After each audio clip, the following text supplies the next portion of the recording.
ఇకపై మీకు ఇష్టమైన ఫేవరెట్ సీరియల్స్ యొక్క ఫుల్ ఎపిసోడ్స్ యూట్యూబ్లో అందుబాటులో ఉండవు. కేవలం సన్నెక్స్లో మాత్రమే ఫ్రీగా చూడొచ్చు. సార్ లంచ్ చేస్తున్నారు. అయితే దీప వచ్చిందని చెప్పు. Okay madam.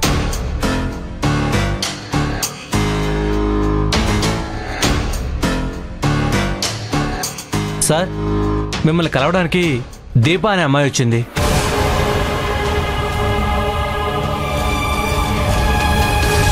దీప వచ్చిందా? వెయిట్ చేయమని చెప్పంటారా సార్? పర్వాలేదు, తనని రమ్మని చెప్పు. అలాగే సార్.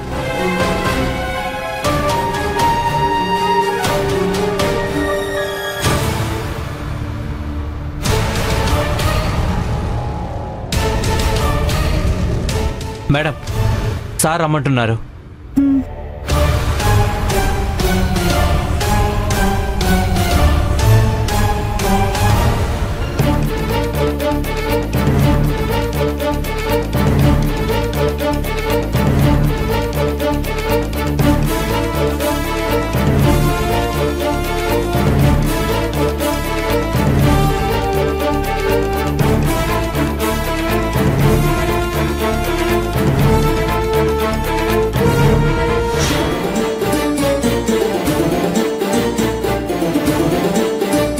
ఈ టేస్ట్ ఎక్కడో తిన్నట్టుగా అనిపిస్తుంది ఏంటి?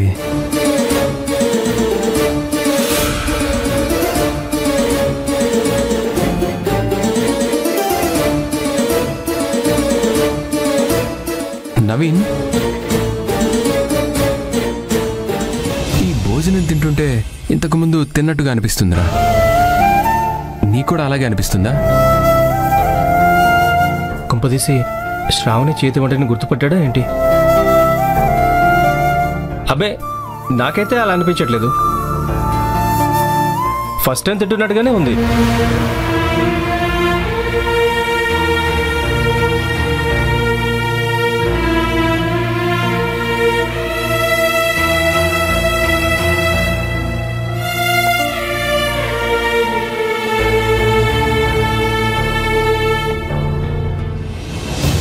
హాయ్ అక్షయ్.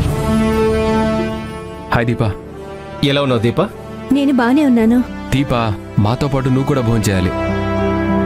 కుమార్, కుమార్ చైర్ తీసుకురా. నాకేం వద్దు అక్షయ్, నేను భోజనం చేసి వచ్చాను. నీతో కొంచెం మాట్లాడాలి. తింటూ మాట్లాడుకుందాం. కుమార్, కుమార్ అక్షయ్ చైర్ తీసు. ఏం వద్దు, మీరు రిలాక్స్గా భోజనం చేసి రండి. నేను అప్పటి వరకు బయట వెయిట్ చేస్తాను. ఓకే దీప.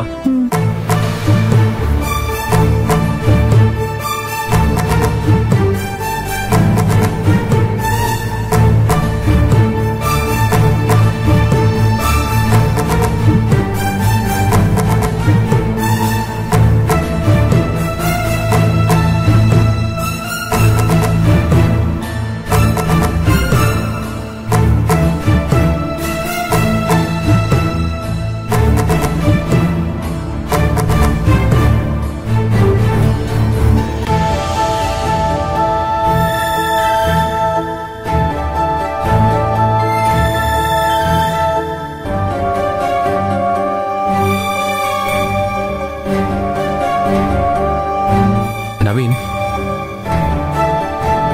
శ్వేత రెడీ చేసిన ప్రాజెక్ట్ డీటెయిల్స్ చెక్ చేసి ఏదో ఒకటి ఫైనల్ చేయి. సరేరా.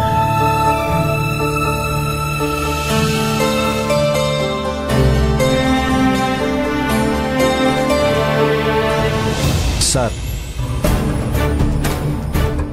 మిమ్మల్ని కలవాలని మహేష్మా కంపెనీ CEO భూషణ్ కుమార్ గారు వచ్చారు. మీ క్యాబిన్లో కూర్చోబెట్టాను. చాలా సేపటి నుంచి వెయిట్ చేస్తున్నారు సార్.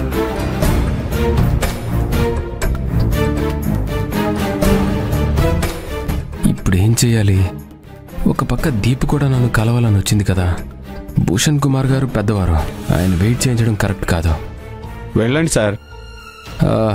మూర్తి గారు, నన్ను కలవడానికి దీప్ కూడా వచ్చింది. ఈరోజు తనని కలవడం కుదరదని చెప్పండి. ఇంపార్టెంట్ విషయం ఏదైనా ఉంటే ఈవినింగ్ నాకు కాల్ చేయమని చెప్పండి. అలాగే సార్.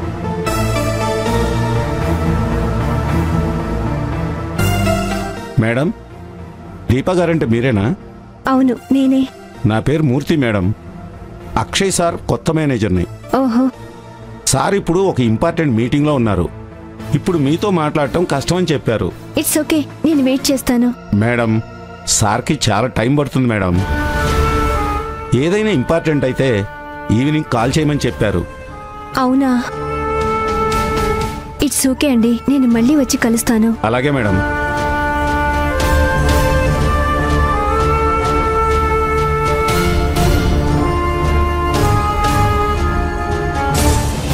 ఆ ప్యూన్ వచ్చి ఇందాక శ్రీవారికి భోజనం తీసుకెళ్లాడు కదా, వంట చేసింది నేనే అని శ్రీవారు కనిపెట్టేస్తారంటావా? నీకేమైనా పిచ్చా ఏంటి?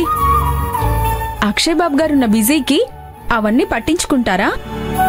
అనవసరంగా నువ్వెక్కువ ఆలోచిస్తున్నావు. అంతేనంటావా వాణి? నేను చెప్తున్నాను కదా శ్రావణి, అలాంటిదేమీ జరగదు. సరే, ఇంకా ఈ విషయం ఇంతటితో వదిలే.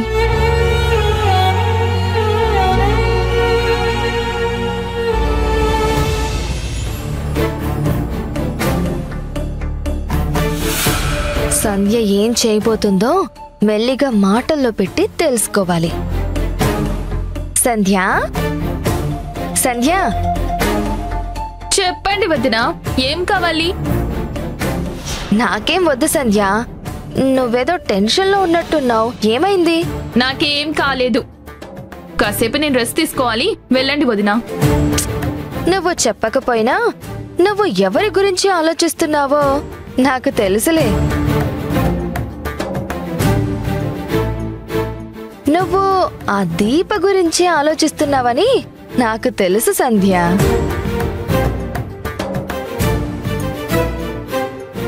నేను దీపకి టచ్ లో ఉన్నానని, దీపతో మాట్లాడుతున్నానని ఈమెకెలా తెలుసు? కొంప తీసి నన్ను ఫాలో చేసిందా, లేదంటే నేను ఫోన్లో మాట్లాడుతుంటే వినిందా? మాట్లాడవేటి సంధ్య, ఏమైంది? దీప గురించి నేనెందుకు ఆలోచిస్తాను? ఏదో ఒకప్పుడు మన కంపెనీలో కలిసి పనిచేశాం. దీప నాకు కామన్ ఫ్రెండ్ గానే తెలుసు. అది కాదు సంధ్య. వదినా, ఈ విషయం ఇక్కడితో ఆపేయండి.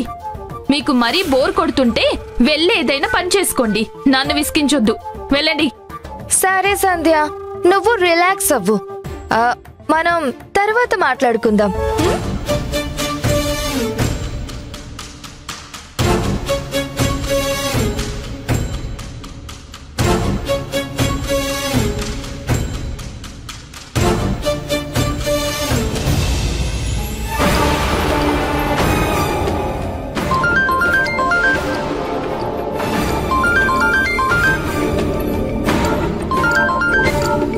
పిన్ని, నాన్న అక్షయ్, భోజనం చేశావా? చేశాను పిన్ని. ఈరోజు నా మనసేం బాగోలేదు అక్షయ్, అందుకే నీతో మాట్లాడాలని ఫోన్ చేశాను. ఏమైంది పిన్ని? అంతా ఓకే కదా? అంతా ఓకే నాన్న, కాకపోతే ఇన్ని రోజులు నువ్వు ఇంట్లోనే ఉండేవాడివి కదా, నీకు కావలసినవన్నీ చూసుకుంటూ నీతో కబుర్లు చెప్తూ ఉంటే నాకు టైం తెలిసేదే కాదు. ఇప్పుడు నువ్వు ఆఫీస్కి వెళ్ళిపోయేసరికి నాకు కాలక్షేపం అవడం లేదు. చాలా బోర్ కొడుతుంది నాన్న. పిన్ని, మీకోసం వీలైనంత తొందరగా వర్క్ ఫినిష్ చేసుకుని వచ్చేస్తాను. సరే నాన్న, నీకోసం ఎదురు చూస్తూ ఉంటాను. త్వరగా వచ్చి. సరే పిన్ని.